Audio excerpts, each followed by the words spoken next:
We finished up with the seat cushion. Part 2 will be the backrest cushion, and we'll finish up the series, Part 3, leather ottoman. Well, with piping across the top and this faux box detail, this red leather cushion really dresses out this antique rocker. I'll put product links in the description box below for where you can find this handsome leather. So get the poster board out and we'll mark out the panels for the backrest cushion. The poster board doesn't have to be the same size, but as long as you have a square edge, you can use it to help you lay out the panels that we'll cut from this leather hide. Great looking color, this burgundy rose from Leather Hide Store. It's one of my favorite places to buy wholesale leather hides from. Anybody, just the general public, can buy wholesale from Leather Hide Store, so it's a good way to go. Okay, so we've got 2 large panels here for the front and back of our backrest cushion. Next thing we'll lay out is the corner notches. So determine which side will be the top and which side will be the bottom, because these notches are actually slightly different size.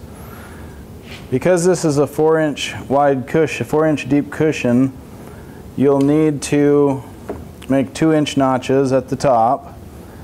But at the bottom, we have to account for a top stitching we're going to do on the zipper, and so we'll need a 2 by 2.5 notch at the bottom, and that's why you need to kind of figure out early on what's going to be the top and what will be the bottom. Okay, and then we'll lay out strips of piping with an 1.5-inch wide ruler. We need about 80 inches total, and for best layout, the way I'd like to do that is get a good long 60-inch piece out of this one and then another shorter piece next to it. We've got some blems to work around in the hide, but we should have plenty.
Again, don't worry about getting too close to the zipper teeth. We'll do that when we top stitch.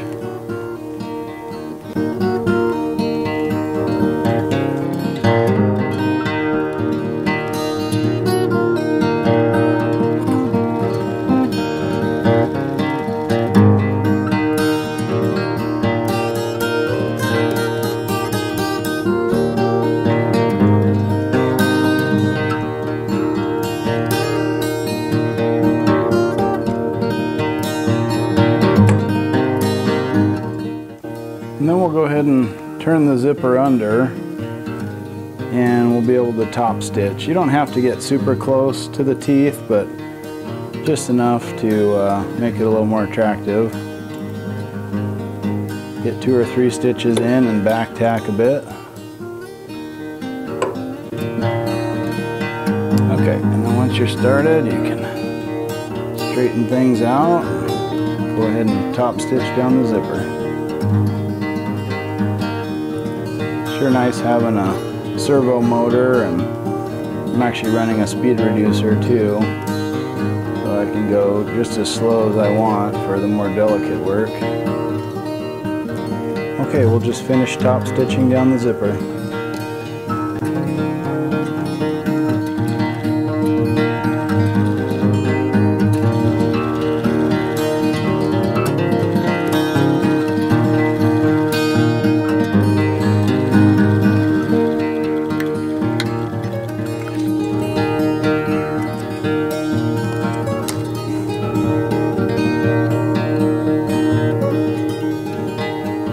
Here's a little preview of what the zipper looks like once it's top stitched. I'd much rather have room for the teeth to operate easily than to have too tight of a intersection between the leather and the teeth. So yeah, it's nice to conceal the teeth, but remember this will be on the absolute underside of the cushion, so don't get carried away with getting the leather too close to the teeth. You ultimately want it to work correctly. Isn't that leather just beautiful though? Just has the nicest sheen to it, and oh, if you could reach out and feel this, I tell you, it's just buttery soft. Okay, so we've just got these 2x2 notches that we need to sew up in the corners of the backrest. Sometimes I'll just put a little clip on there to manage things as we sew. For these little corner notches, it doesn't matter what kind of foot you have on. I happen to have a zipper foot on from the last step, so we'll just leave that on. That'll work just fine.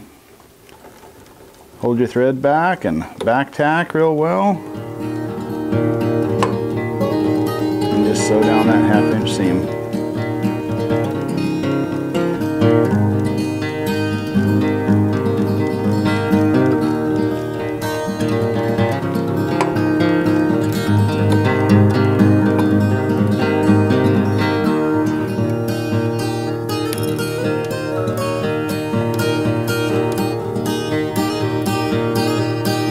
One additional step you can do is trim your seam allowance, especially right in this area, almost down to the stitch line. When you turn things inside out, it just helps to avoid too much of a pucker there at the corner of the cushion. Okay, we'll sew down the rest of these seams.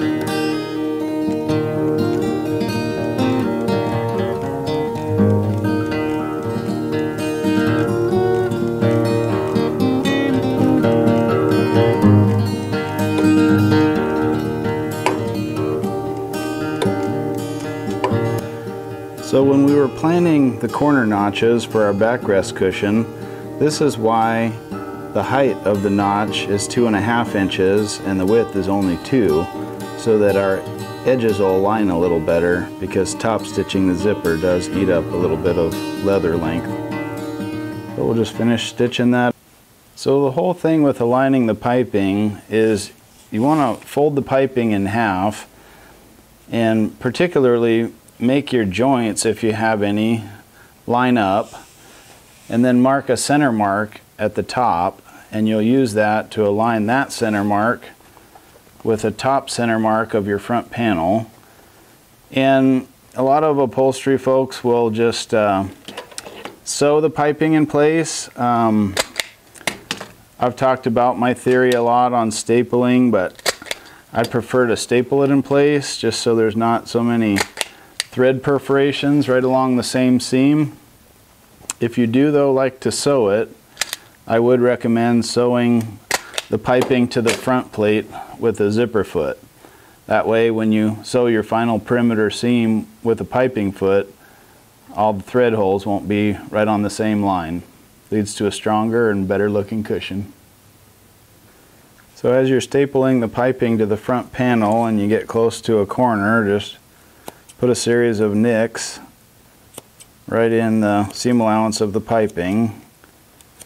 You don't need to do it in the front panel, but just in the seam allowance of the piping, just to help ease that corner a little bit, just like anytime you're sewing piping.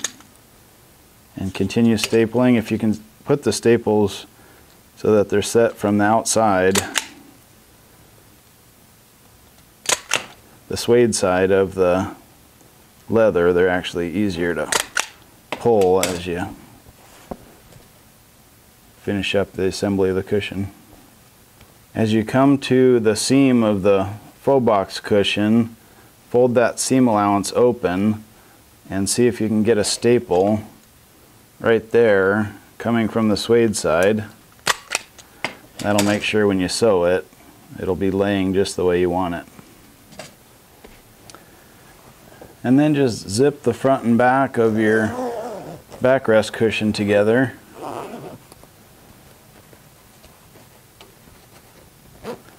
and then you can actually staple the front and back together. The front already has the piping stapled in place, and now you can just staple the back right to the front.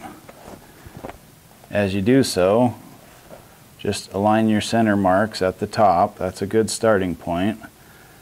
So work out towards the corner. Every inch or two, put a staple in, and just keep the staples away from where the needle will be. You don't want a broken needle on account of hitting a metal staple. As you come into the corner, the thought process is just to align the seams so that the show seams of the faux box corner will be directly across from one another.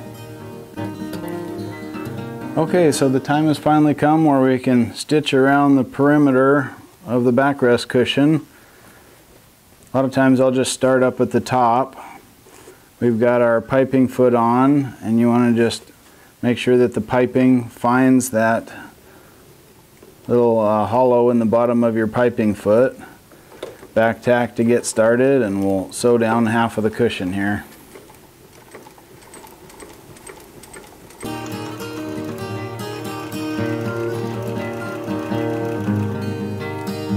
So now at this point, the only stitches that are in this project previously are the one row of stitches that we used to make the piping, and we did that with a zipper foot. So this next row of stitches that we're putting in is not aligning with that.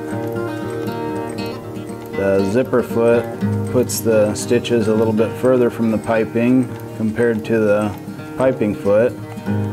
And so I just feel like this is the way that I get the strongest and cleanest looking cushion without having to go back and re-sew spots where the stitches might have shown otherwise. So now coming up on the corners of the faux boxing, you want to just make another double check that your seams align front and back. And if they do and the seams are still laid open, you want to just take your time and work over. This gets really thick, so make sure that your foot adjustment is all the way up. You want to have all the clearance that your machine has available. And we'll just see if we can walk up and over that thick seam. Still just following the piping as we go. Just kind of take a minute to straighten and reposition my cushion here. Bury the needle occasionally and pivot through as needed. And it looks like we made it through just fine. One thing to watch for if your machine doesn't have this much clearance, make sure that you're not just staying in the same place, laying stitch on top of stitch. It'll bind up your machine, and it won't give good strength to the leather panels. So always just kind of watch your feeding, and if the machine stops feeding, make some adjustments to improve it.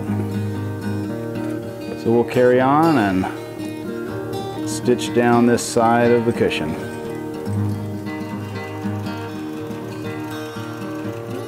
Sometimes I'll fold the panel in half just to get a little less friction from the suede side on my sewing table. And I'm really not pulling the leather through the machine. The walking foot is doing all the work there. My job is mainly just to reduce friction so things don't get hung up on the table. Occasionally just double check. Your fingers are a great gauge of thickness, and make sure you don't have a double thickness anywhere that's accidentally getting sewn under. We're looking pretty good, and on the straightaway things are pretty easy to handle, so we're motoring along here.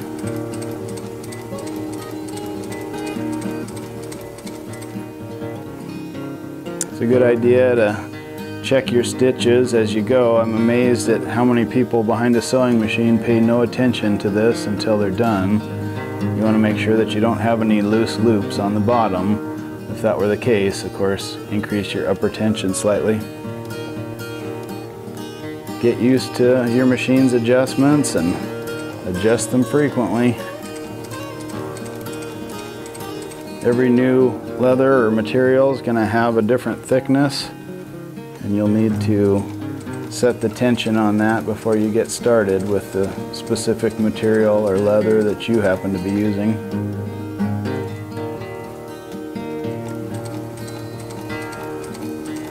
I really like this method of cushion construction. Now here we're coming over the seams from our piping, and so you want to take it a little bit slow and make sure that your piping foot continues to follow that welting cord. Luckily my machine is not having any trouble with that extra thickness. We did skive those ends to make it a little easier to manage, which helps. And here just make sure that your faux box seams are out of the way as you go to stitch down and finish up the cushion. A lot of extra bulk coming, so sometimes we need to press it down to get it under the foot. And we're basically just going to follow that piping right off the end. Go across the zipper and nice and slow with that. Just remember all that extra thickness that the machine is trying to handle. When you get to this point, let's lay a few back stitches in. You don't want this zipper coming loose at any point, letting your slide off the zipper tape.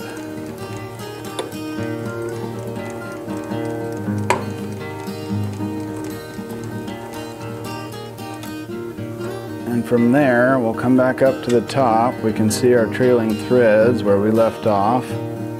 We'll start from this position and sew the other way around the cushion.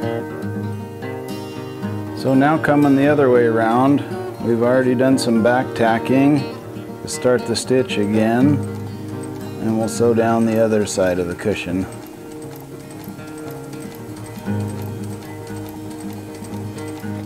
When I first started sewing leather, I used to be paranoid about starting and stopping stitches, basically terminating the thread anywhere.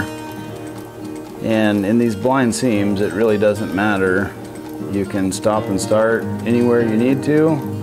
If you have a mechanical issue along the way, don't worry about it. Just make sure to back tack when terminating and starting a new seam. As long as your stitches are locked in with this sort of blind seam with piping, you have a lot of leeway there. Again, just use your fingers. Make sure you're only sewing through single thickness. When I say single thickness, of course, we have 4 layers here that we're sewing through, but no extra layers is what I mean. Now I have the machine adjusted for maximum steppage with the little wing nut on the back of my machine here. And as such, I'll have the best ability to sew over thick seams and transitions like this little extra seam we have for our faux box cushion.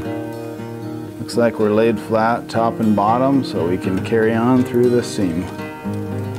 If you're gonna break a needle, this is usually where it'll happen.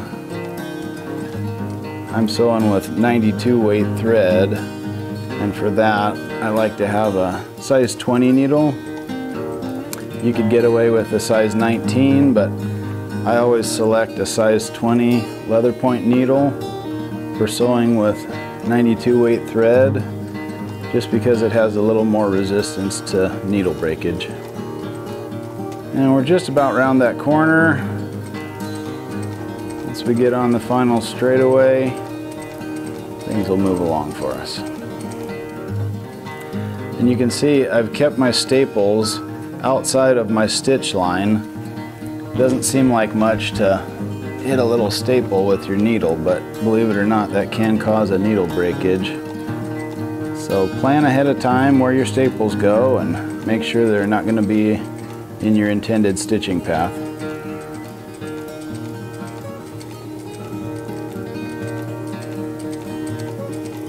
We're using a stitch length of 8 to 10 stitches per inch here. which is suitable for leather. You don't want to have really tiny, short stitch length. Somewhere middle ground is good for leather. It's just important because it gives you the best strength possible. You can have a lot smaller stitches when you're working with fabric, but leather and its nature just require that you have a little bit longer stitch length. Now you could sew up a project like this with 69 weight thread, Tex 70, but I really like stepping up one notch from there to a 92 weight, sometimes called the Tex 90 thread. It's notably thicker. You can feel the difference between your thumb and finger, and it has a higher tensile strength, and you could use either bonded nylon or bonded polyester. Here we're coming up to the seam again, so we'll take it a little bit slow. This is where we had a joint in the piping, so you've got a couple extra layers to go through. Always make sure that your machine's up to the task by sewing various samples before you work on your real project. Well, looks like we made it up and over okay. So we'll just sew down the end here and terminate the threads. Okay, so at this point you can unzip the zipper all the way and turn the cushion cover right side out and see what your joints look like. So regular piping joint, and this will form the faux box here at the corners. Seams aligned as they should be, and it just gives the cushion cover a little depth, a little bulk. It kind of simulates a box cushion but with only one central piping seam, so they call it a faux box cushion. Okay, and that's the style we like to use for large rocking chairs and Morris chairs. Looks pretty nice. So I just real quickly want to show how to set a grommet in leather upholstery for the purposes of venting cushions. First thing we need to do is punch a hole. We're using a 7/16 inch hole punch here. And once you have your hole made, it's just a matter of popping the male portion through the show side of the leather, and then we'll use our die that's specifically sized for this grommet. Put the ring over the top, and we'll go ahead and set the grommet.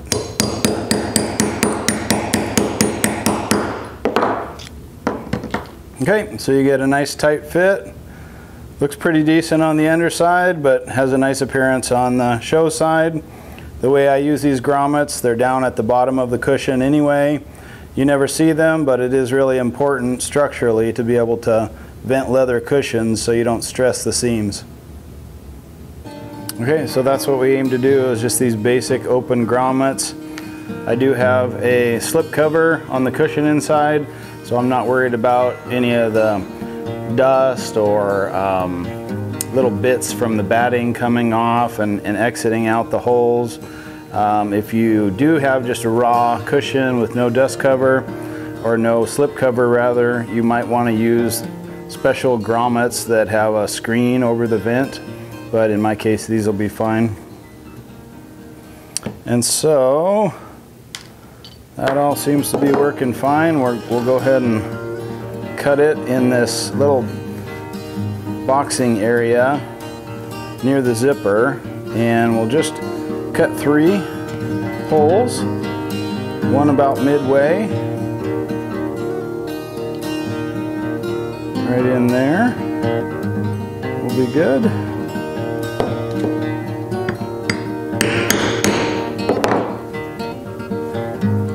And then one on either side.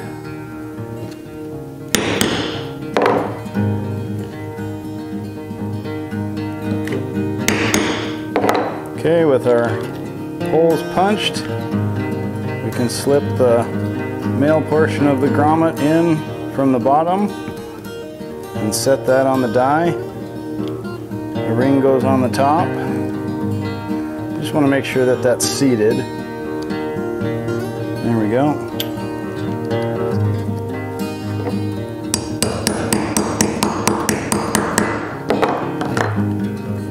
Okay, so that one's set. We'll go ahead and carry on and put these other two in, and the cushion will be done. Okay, perfect.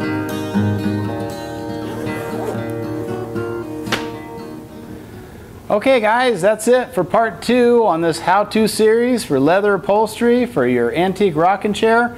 We just finished up the backrest cushion. Stay tuned for part 3 and we'll tackle this leather ottoman. Thanks for watching.